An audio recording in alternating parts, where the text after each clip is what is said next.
George Patterson. I'm Duron Lamar Williams. I'm Kwame Michael Remy. D. William Hughes. Dante Maurice Sterling. Ikello Norville Herod Jr. It was 5 guys named Mo. And how it came about, I'm assuming you're asking how we got cast. Well, a whole bunch of different ways. Some people auditioned, I know. Me personally, I sent out a reel of myself and an audition tape recording of my voice, and they picked me up. It was cool. Yes. Pretty Same much. thing. Basically the same thing. I did research online. There's this company called MTI Shows, and they're the licensing company for most of the musicals that you see on Broadway. And I discovered that they were doing 5 Guys Named Mo here. I was already doing 5 Guys Named Mo with Chris and Dante. So I contacted Jim Giancarlo, who's the artistic director here, and I mentioned to him that we're familiar with the show, and we sent the video out, and that's how we got cast. Here we are. And I found out about it through David and submitted a DVD reel as well. And here I am. Go ahead. No, baby. Me, on the other hand, I had a friend who worked here, who had worked at this theater before. He had done the same show, same role too, and they asked him to do it again, and he wasn't available, so he was like, he gave Jim Giancarlo my information, and he came out to San Francisco and auditioned me in San Francisco, and that's how I got cast. I was the only one that saw it. I was the only one that actually saw an ad and went, "I need a job." Nothing wrong with that. I went and auditioned for the show. My girl was like, "You need to audition for this show," so I auditioned for it. Now he's Big Mo.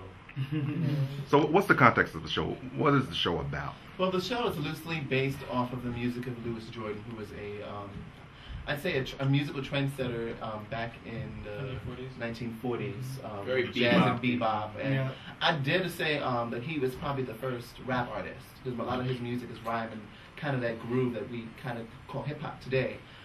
It's loosely based off of the story of Nomax, who is having trouble with his girlfriend and is an alcoholic. In any version, pretty much, that you see. Yeah. That's Our version kind is of a little the different one. from the original version that was done on Broadway. It was constructed for this particular production here in Oregon Cabaret Theater.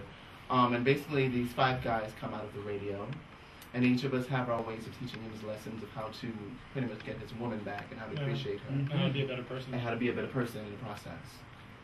Not be a drunk. And not be a drunk. To put it simply, Move on with his life, actually.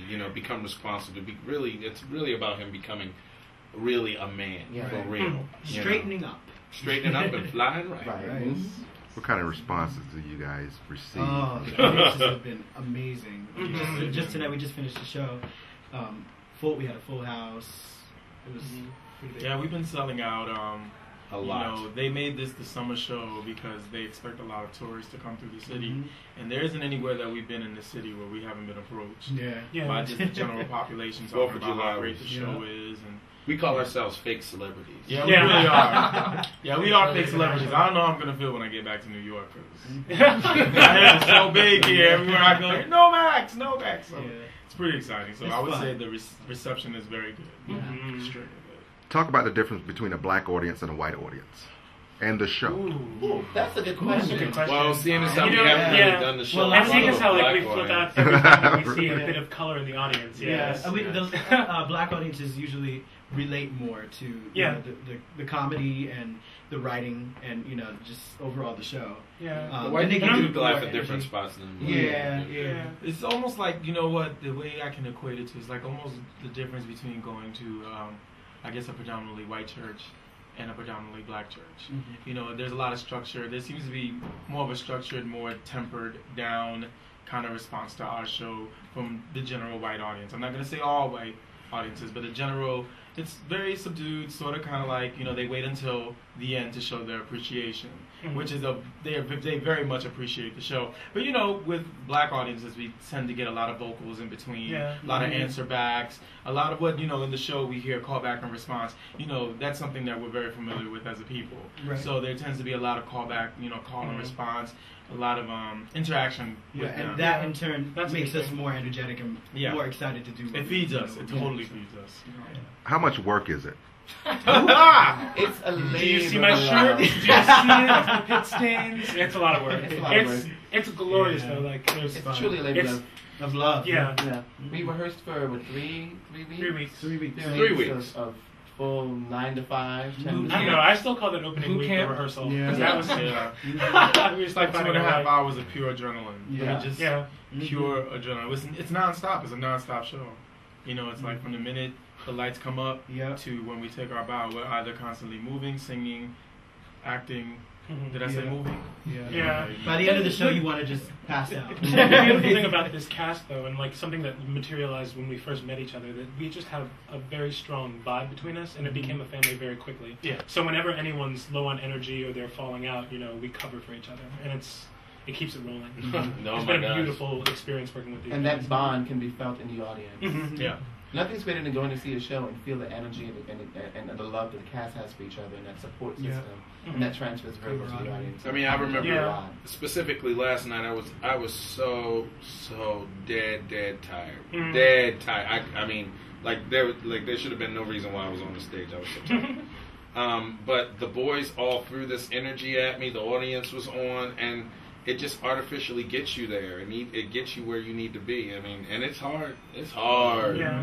It's hard to do. By the time we feel get to once the Choo show's Choo over. Boogie, it's the last big dance number, and it's a big dance number. Yeah. I mean, we're doing And crazy. it's fairly long, and I'd it's say. it's really hard. And Yeah, so, by the time we get to that song, it's like, can we just be done right now? This is gonna kill us. It's even But- harder when you have an audience, like I mentioned before, where they're a little more subdued. And Oh, to the Lord. end. There's nothing worse than getting up there and That's singing like- and dancing, and people are So looking at you bad. like this. This one night when this retirement community came out to see the show, and they Bless their hearts. they were Stick half figures. of the audience was a retirement community, and they all sat for the entire 2 hours just like this.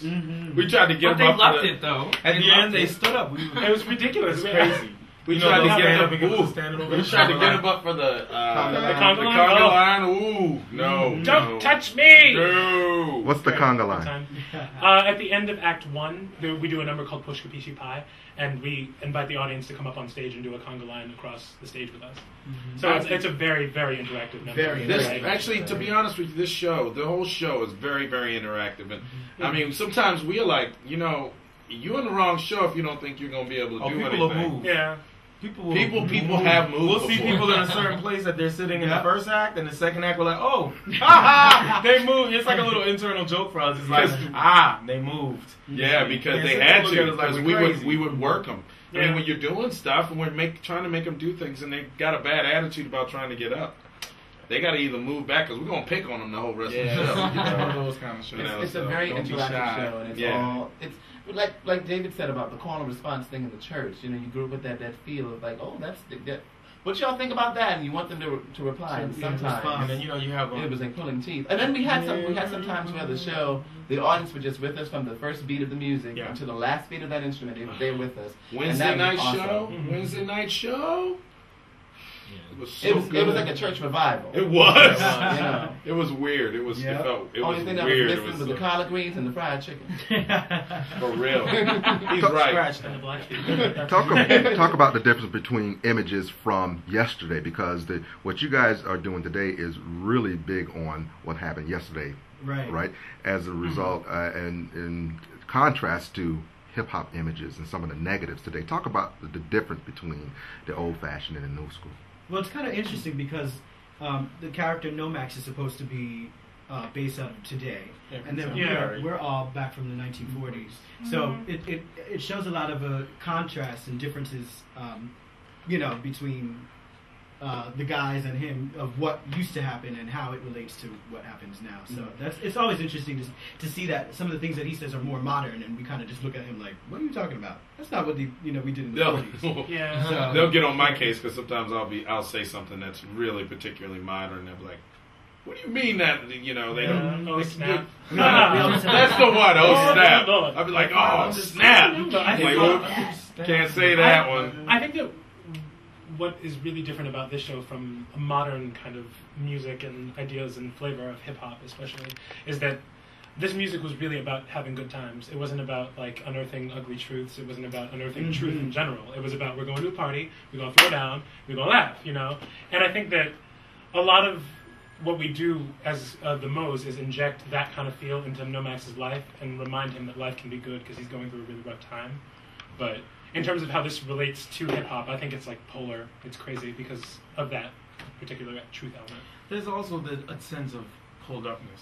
Mm-hmm. You know, the one thing that I would say is the contrast is the minute you see these brothers who are in an era, you know, of the 40s or the 30s, they're in zoot suits, they're clean, they're pulled up. You know, there's a certain dignified sense of the brothers, whereas today there isn't. There's a lack of that in the hip hop generation. You know, there's a lack of a sense of outer image. If it actually not even say lack of outer image, too much about image and the whole not necessarily focusing on a positive one. You know, it's whatever the mainstream feeling of the street is. And this back in the 30s and the 40s was the street. There was a sense of pulled upness. You never left your house without looking clean and spiffy, and you know, without wearing your spats and without wearing, you know, your two-tone. You always look clean. Whereas now you walk out of your house wearing what's the new thing is the long T-shirt down to your ankles. I mean, you know, the T-shirt dress. So even that, I will say, in a contrast of the modern to the, I guess, back, you know, the prior generation. It's just a sense of more dignity, just a more dignified sense. Would a teen enjoy your show? Would a 15-year-old enjoy your show? Oh yeah. I think it really depends. Yeah, it depends on the because we've had a variety of responses from teens, but mostly it's either they love it and they're all there with us, or they're too cool to participate. So. Or usually they, you know, by Act 2, you know, all that little front that they put up is pretty much gone because you know once you do Push Kabishi Pie, everybody's dancing. In the crowd. You usually have it grabbed by that. You know? We have to be successful in the first act. We have to, like, you know, there's a journey. You know, you have to actually get them into the story in the first act, because if you don't get them in the first act, then it's just almost impossible to get them for the second. And it's extra important in a piece like this because the story is like fluff. It's like there's just enough story to hold it together. That's crazy. You know, fluff seems like almost an understatement. It's how much is the show improvisation? We have a book. Much to the dismay of our director. We have a book that says, "This is what you say." We have a show, and this is what we say. You know, it's like that. You know, it really, and you know, it's really funny because a lot of it does depend on what you throw at an actor. Which is what I really appreciate about the show. It's what you throw at an actor in a given moment, because the show is never the same. It's like it's constantly changing, evolving, and it really is. You know, a line that he throws at me, I react completely different to it. So we stick with the general template of what the show is, but there's a lot of improvisation. Yeah, we were talking about that today. We were talking about that earlier today, and I was like, I am the worst about it, because I will say just pretty much and have a 10-minute conversation. I will have a conversation. Y'all okay? Like, eating that fish? All right, for real. That'd be like, all right, you need to shut up now, EJ. You know, because sometimes I'll lose my mind. Start talking to people crazy. Start twitching my head and stuff. No, it gets like that. Okay, we're gonna do one at a time from here on. Say your name, where you're from, and why people should see the show. My name's Ikelo Herod, and I play Big Mo.